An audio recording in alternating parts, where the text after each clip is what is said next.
those with the broadest shoulders pay their fair share. Things will get worse before they get better.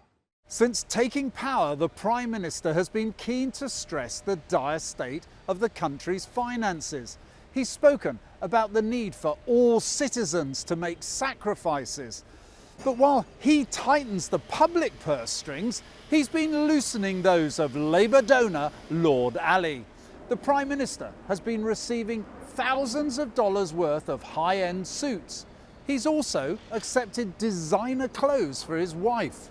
Starmer insists he was told that he did not need to disclose the latter donations. It's very important to me that the rules are followed. I've always said that. I said that before the election. I've reinforced it after the election. And that's why shortly after the election my team reached out for advice on what declarations should be made so it's in accordance with the rules. They then sought out for further advice more recently, as a result of which they made the relevant declarations. Labour are making the case that the Prime Minister's wife is representing Britain on the world stage and therefore needs to look her best. But the optics of her appearing at London Fashion Week wearing yet another freebie were questionable at the best of times, but not least during a cost of living crisis. Despite that, the Parliamentary Standards Committee has already ruled out an investigation. MPs are obliged to update their register of interests within 28 days of receiving a gift. Keir Starmer has one of the most extensive collections, totalling more than $130,000 in the past 5 years. He was one of many MPs pictured prominently at the Euros as England got all the way to the final and at the recent North London derby. He was also pictured at Taylor Swift's sell-out world tour. It may be within the rules. The question is, should it be?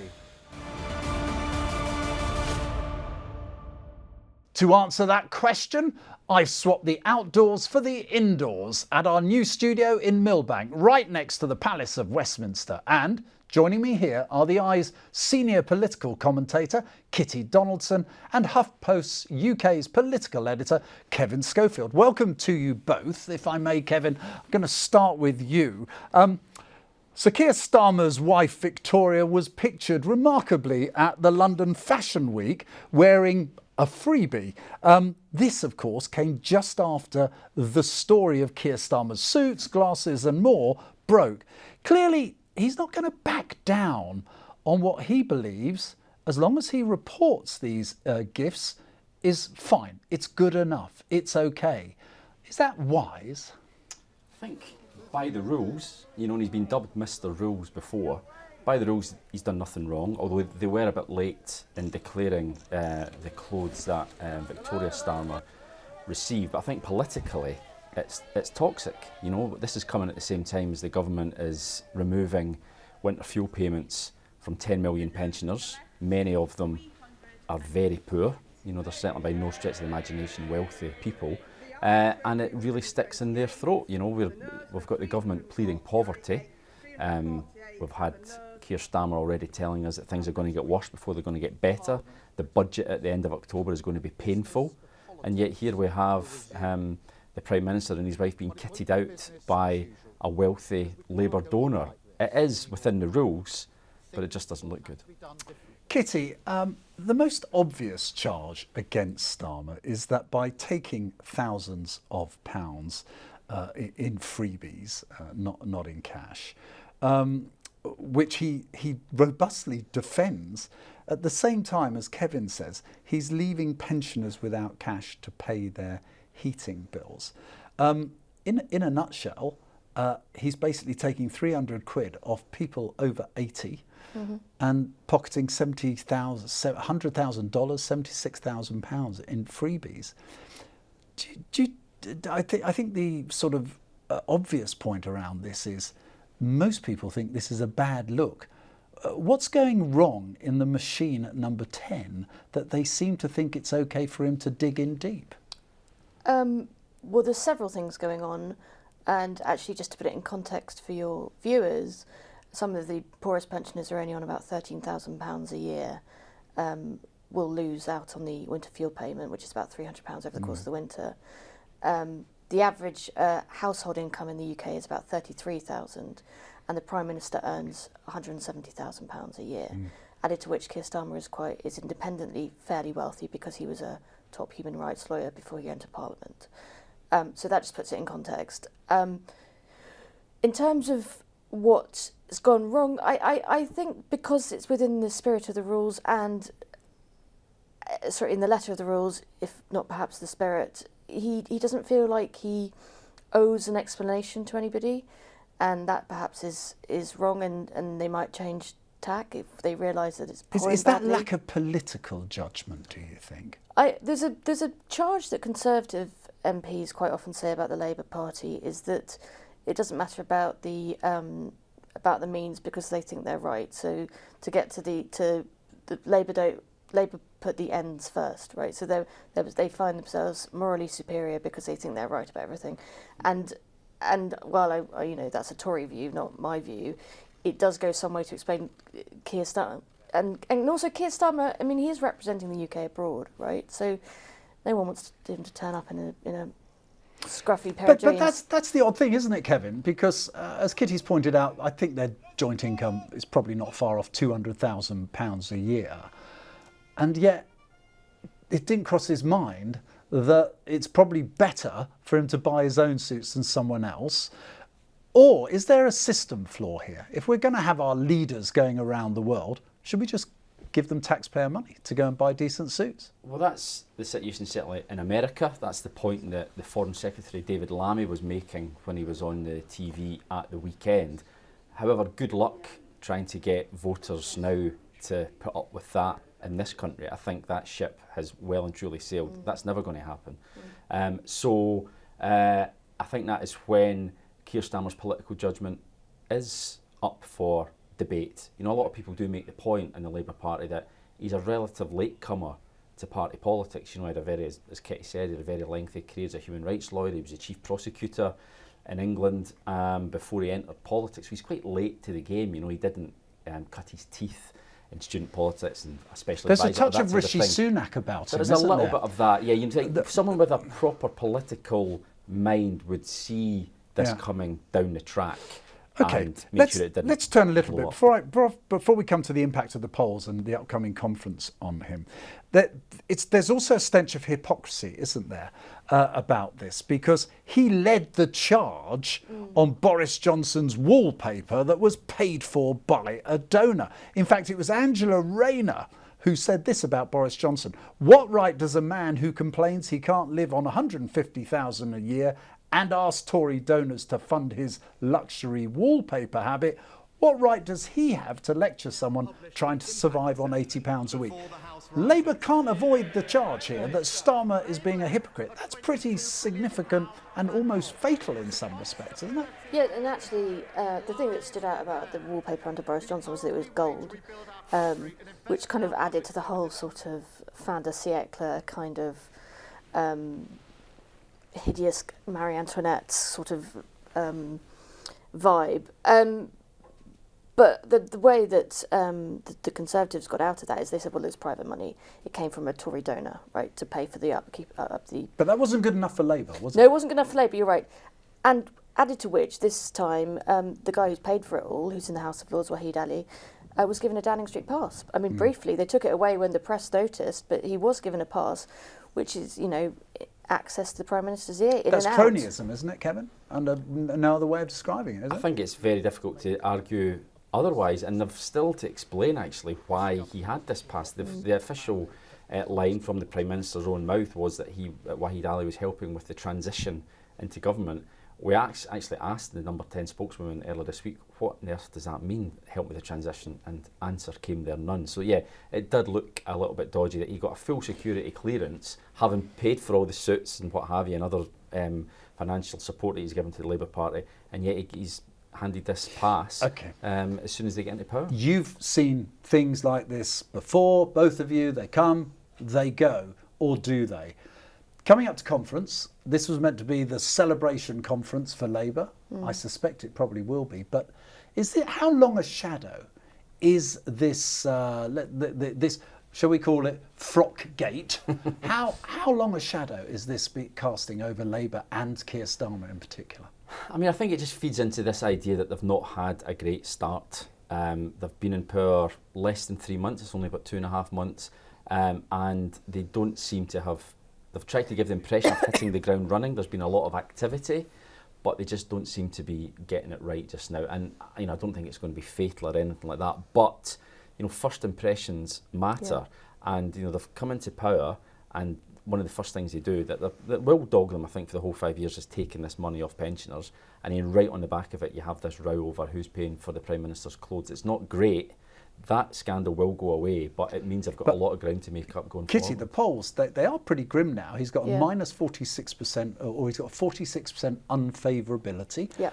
I think he's probably at one of the quickest, lowest ebbs of any Prime Minister. Yeah. Will that go, do you think? No, I mean, and also he's being so gloomy. He keeps, so he's got all these new clothes. Actually, they're in quite sober colours. He's not kind of out and about in a, leopard print outfit. But he is but he's in his sort of Sandro coats and designer specs and preaching this kind of, it's all going to get worse before it gets better. And he's going to say that again at the conference, or, because they are trying to define themselves against what came before. So they're trying to say, look, he's trying to say, I'm not Boris Johnson with his boosterism. I don't want the quick sugar rush of just saying something only for it not to turn out to be true. So it will be, as Kevin says, it's not fatal, obviously not. We're only 2 months in, but I think it is surprising to all of us just how quickly it's unravelled. It all reeks of basically there being no grip, but we've tried to grip the subject. Thank you very much indeed, Kitty Donaldson, and of course HuffPost's very own Kevin Schofield. The Prime Minister's acceptance of gifts from donors does seem to sit at odds with his claim to want to restore public faith in Parliament and its members. Indeed, it came to light as a new inquiry into paid media appearances by MPs takes place. Here's our reporter, Tom Sullivan, with more. I hear the figures have gone up. Is that to do with this this weekly get-together? They're calling it the Clegg effect. I doubt that very much. Imagine if we could do it with a politician who was popular. Thank you very much. Those MPs who drank the Kool-Aid and got rid of Boris Johnson are already asking themselves the question, who next? Why will I never be English? Because you're African Caribbean. Look, I can't say to you. What about my kids? What are my kids? What are my kids? I can't say I'm African Caribbean. What?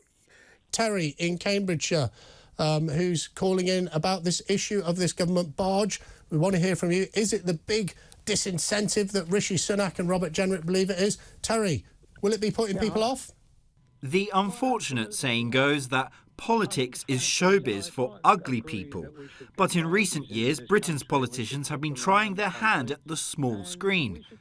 It's become a political football as of late, with left-wing activist group led by donkeys putting up a rolling salary ticker billboard of Nigel Farage's GB News salary in his home constituency of Clacton. But this could soon be coming to an end after the new Commons leader, Lucy Powell, said that a new modernisation committee will review the rules and potential conflicts of interest of MPs engaging in outside paid media appearances, journalism and speeches. I don't see any conflict of interest between being an MP and coming here 3 evenings a week for an hour. And by the way, if there are crucial votes, I just won't be here. Labour politicians themselves have had paid media gigs in the past, with Foreign Secretary David Lammy presenting a streamed radio show on the LBC network until recently. But accusations of political foul play are flying around over the proposal, as the vast majority of MPs turned presenters are on the right of politics. Many MPs will see this as targeting Nigel Farage. Talk TV had Tory MPs Nadine Dorries and Jake Berry as hosts until the channel closed down earlier this year. GB News used to have Tory MPs Esther McVeigh, Jacob Rees-Mogg and Phil Davies as presenters. and still employs Reform MPs Richard Tice and Lee Anderson, alongside their leader and primetime star Farage. There are arguments to be made over the ethics of serving politicians being given paid pulpits. But many are now wondering whether politicians will be caught up in the latest free speech controversy. So, are politicians paid for broadcasting gigs in the public interest or simply a conflict of interest? I'm here with broadcaster and former special advisor Peter Cardwell. Welcome, Peter. Hi, Nick. So if this modernisation committee deems that MPs should no longer receive payment for hosting shows, being on shows, media appearances, isn't that really some form of censorship?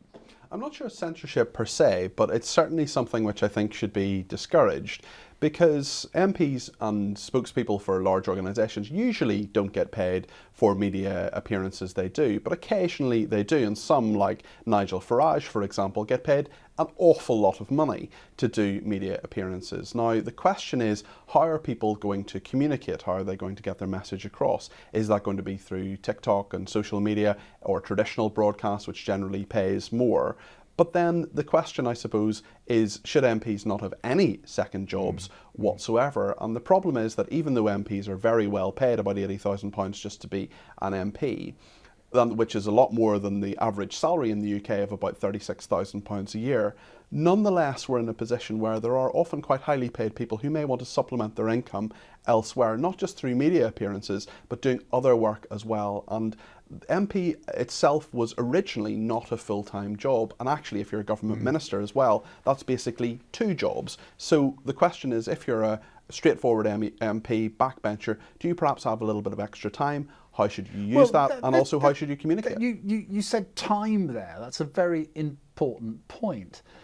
Many MPs, particularly I imagine in the current cohort, who are on very narrow majorities, you know, they're not going to find time to be able to go off and do broadcasting as the likes of Nigel Farage, Lee Anderson, David Lammy before them. I mean, isn't that the real threat here to a constituency? That if my MP is going to go off and earn lots of money and broadcast, he's not looking after my interests. I think that's a very fair argument, and actually there are a number of aspects to that.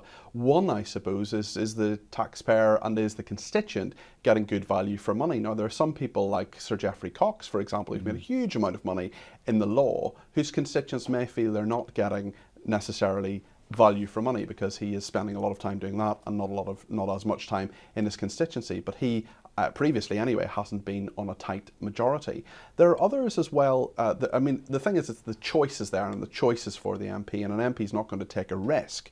But also, the question for someone like Nigel Farage is, what is more important? Is it communicating with a large number of people, or is it doing constituency work? And there are many MPs that I remember speaking to over the years who will say, you know, strong majority, not a lot of constituency work or casework necessarily, because they perhaps have a rural constituency. There are not a lot of people who have, you know, passport, housing issues, the kind of common or garden, straightforward stuff that MPs deal with. Whereas if you're, for example, an inner London MP, you'll have an awful lot of casework, and the job will actually be very different, and the free time to do anything else, whether it's broadcasting or something else, won't be there. Let's take it. We'll stick with Nigel Farage, for example, at the moment. So it's reported he earns a huge amount of money for his contract to do a TV show.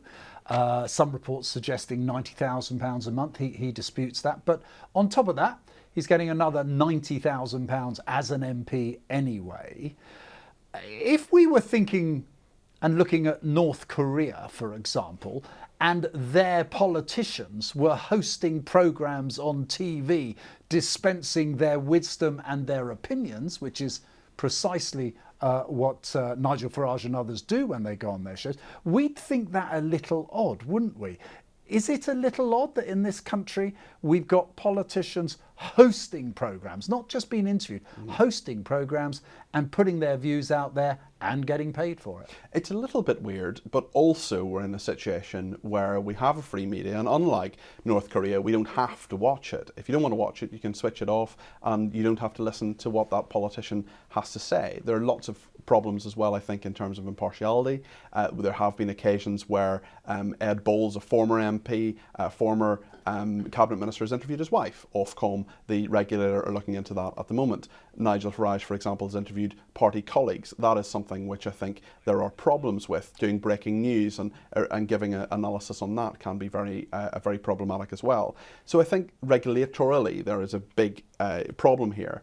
But people will make a decision, and I think if an MP doesn't give their opinion or broadcast as a presenter on a mainstream outlet, well, then they'll do it online. They'll do it on YouTube, they'll do it on TikTok. Yeah, no, that's a fair point. But actually, doesn't it also point to the fact that those with the deepest pockets, the owners of the stations that might want to hire the Nigel Farage for large sums of money and allow them to put views shared by the owners of the organisations, aren't we getting a bit like America, that those with the deepest pockets will get the best possible chance of winning, promoting their cause?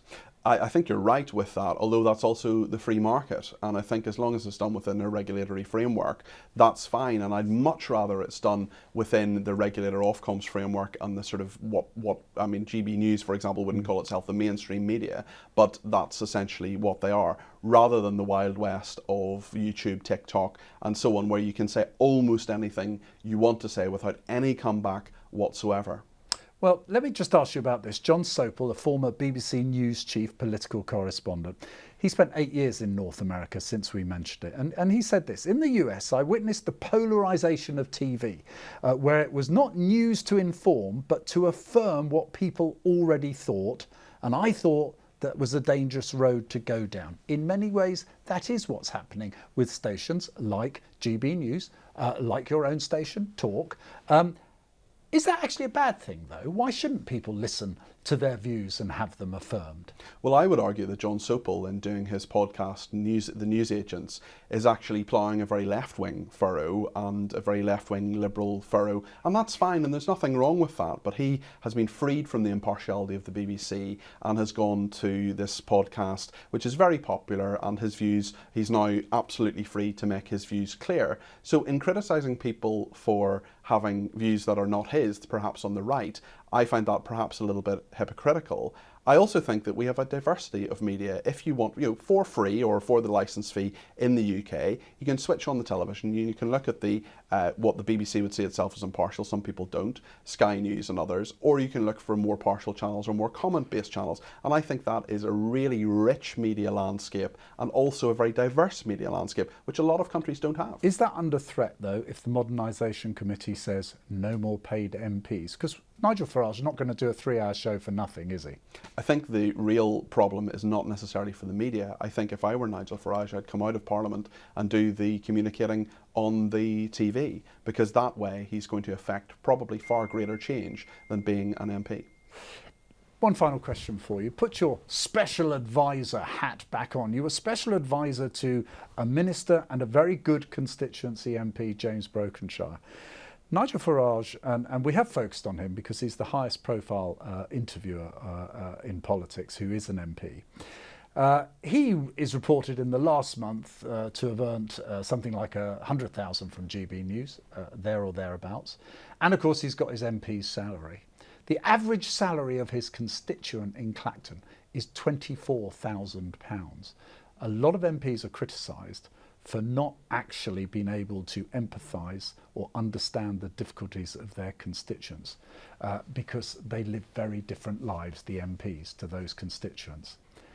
Would you advise a politician now to take a highly paid, lucrative job as a broadcaster whilst being an MP? Yes, I would, if they have the time and the talent to do it.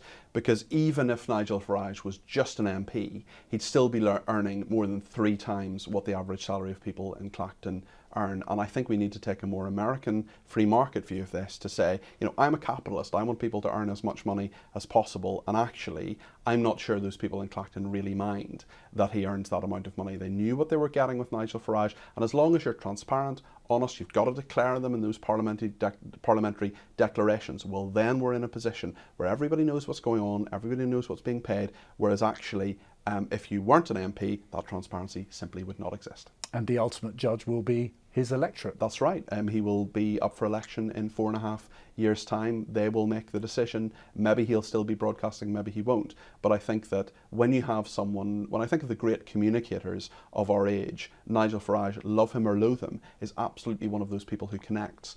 And people worry and are annoyed by how much MPs earn, how much leaders earn, really when they criticise them for other reasons. I've never really heard that many people criticising Nigel Farage for earning too much money. So in a word to the Modernisation Committee, don't stop MPs earning money and by being paid to do broadcasting? I think politicians should communicate in the best way they can and connect in the most reasonable way they can, and broadcasting is a big part of that.